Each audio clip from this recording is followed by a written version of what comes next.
तो दोस्तों आप लोग देख रहे हैं कट्टर न्यूज में आप लोग का बहुत बहुत स्वागत है।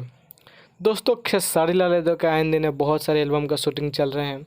बहुत सारे शूटिंग सेट से वीडियो भी आ रही है, आप लोग देखे ही होंगे, जो कि काफ़ी ज़बरदस्त लुक। डिम्पल सिंह, आकांक्षा फुरी जी, एक्ट्रेस रानी जी, उसके बाद पारुल यादव के साथ, जो कि बहुत काफ़ी ज़बरदस्त गाने का शूटिंग हो चुका है। दिल्ली में जो शूटिंग हो रहा था अब शूटिंग बंद हो चुका है। खेसारी यादव को फाइनली मुंबई आ गए। कल पटना आए थे, आज अपने संजय यादव अपने इंस्टा आई डी से पोस्ट किए थे कि चले गए वो पटना। तो एक मैं बता दूं कि बहुत जल्द धमाका होने वाला है VR म्यूजिक से। अपने मोबाइल के इसमें सबसे पहले फ़ोटो देखिए, जो कि बहुत काफ़ी ज़्यादा फ़ोटो जो वायरल हो रहा है। तो मैं बता दूं कि VR म्यूजिक के लिए गाना शूटिंग हुआ है, तो बहुत जल्द बड़ा धमाका होने वाला है VR म्यूजिक पर।